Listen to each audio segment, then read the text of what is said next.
নমস্কার, নিউজ 18 বাংলার Facebook page লাইভে আমি বিশ্বজিৎ রয়েছি। এই মুহূর্তে আপনারা দেখছেন এই মুহূর্তে ধর্মতলায় বিক্ষোভের ছবি দেখাবো আপনাদের, এবং সেই ছবি আপার প্রাইমারি চাকরি প্রার্থীদের সেই বিক্ষোভের ছবি। ছোট ছোট বাচ্চাদেরও নিয়ে এসছেন তাদের মায়েরা, এবং আপার প্রাইমারি কলকাতা হাইকোর্টের মাননীয় বিচারপতি মহোদয়ের প্রতি ষষ্ঠাঙ্গে প্রণাম, অর্থাৎ একেবারে দণ্ডি কেটে এই বিক্ষোভ হচ্ছে। এবং আমরা দেখছি যে ছোট বাচ্চা কোলে এই রোদের মধ্যে তাদেরকে নিয়ে এসছেন। ছোট বাচ্চাকে নিয়েও বাধ্য হয়েছেন আসতে। কোথা থেকে আসছেন আপনি? কি দাবি এখন আপনাদের?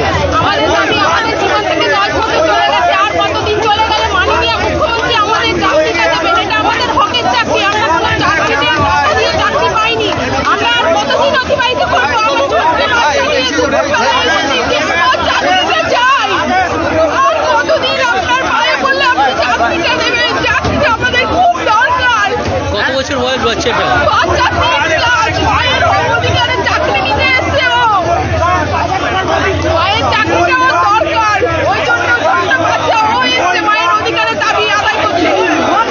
আমরা দেখছি, ওর নাম কি? অর্থাৎ ছোট্ট 3 বছরের বাচ্চা, তাকে নিয়েও এসছেন এবং আমরা দেখছি একেবারে দণ্ডি কাটতে কাটতে এই মুহূর্তে আমরা যারা রয়েছেন এবং এই বিক্ষোভের ছবি। এবং আমরা দেখছি পুলিশ এবার তাদেরকে জোর করে তুলে দেবে সেই প্রস্তুতি নিচ্ছে। যারা দণ্ডি কেটে হাত জোর করছেন চাকরির জন্য, তাদের জীবনের যে মূল্যবান সময় সেগুলো চলে গেছে এবং তারা এই দাবি জানাচ্ছেন। এবং ধর্মতলা থেকে তাদের এই মিছিল, এবং এই মুহূর্তে একেবারে দণ্ডি কেটে হাত জোর করে এই বিক্ষোভ। আমরা কথা বলবো তাদের কাছে।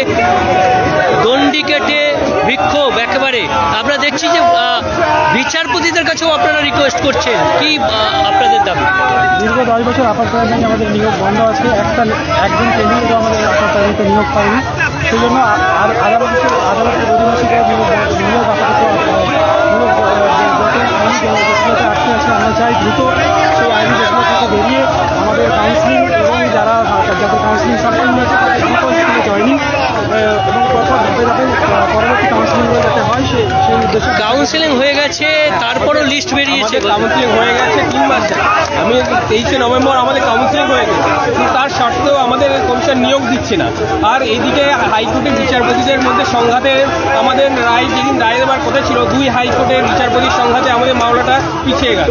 তো আমাদের সরকার, এই যে রাজ্য সরকার, কমিশন আর এই বিচার ব্যবস্থা, এই ট্রায়াঙ্গেলের মাধ্যমে একবার রাজ্য সরকার কমিশনের কাছে বলছে, কমিশন রাজ্য সরকারের কাছে আছে, মানে আমাকে বলের মতো ফুটবলের মতো ঘোরাচ্ছে।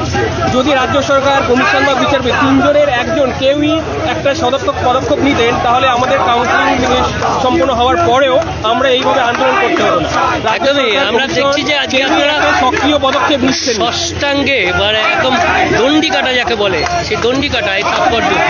আজকে শিক্ষা ব্যবস্থা ভুল উন্নীত হয়েছে, সেই জন্য আমরাও ভবিষ্যৎরা দণ্ডি কেটে ভুল উন্নীত হয়েছে। শিক্ষা ব্যবস্থা ভুল, আজকে আমাদের বিরুদ্ধে কোনো অভিযোগ নাই।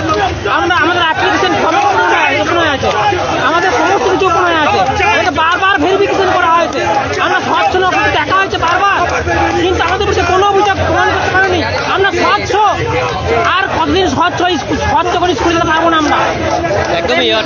সেই যে মিছিল, সেই মিছিল এই মুহূর্তে আমরা দেখছি যে একেবারে ধর্মতলার ডরিনা ক্রসিংয়ে, এবং ধর্মতলার যেখানে শিয়ালদা থেকে এই মিছিল ধর্মতলার ডরিনা ক্রসিংয়ে এসে পৌঁছয়। এবং তারা যারা এই যে চাকরি প্রার্থী, তারা ছোট ছোট বাচ্চাদেরকে নিয়ে এসছেন। আমরা দেখতে পাচ্ছি একেবারে ছোট ছোট বাচ্চাদের নিয়ে কালো কাপড় পরে তারা দণ্ডি কেটে এই বিক্ষোভ অবস্থা, তাদের এই আজকের যে প্রতিবাদ, সেই প্রতিবাদ তারা দেখিয়েছেন।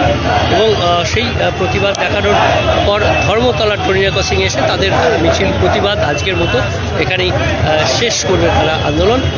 ভবিষ্যতে তারা এই রকম আন্দোলন করবেন যতদিন না তারা চাকরি পাচ্ছেন, এমনটাই জানাচ্ছেন আন্দোলনকারীরা। আপনারা দেখছিলেন নিউজ 18 ডিজিটাল, আমি ছিলাম বিশ্বজিৎ। নিউজ 18 ডিজিটাল পেজে এতক্ষণ আপার প্রাইমারি যারা চাকরি প্রার্থী তাদের বিক্ষোভ, তাদের মিছিল ও তাদের কথা শুনলেন। ধন্যবাদ, নমস্কার।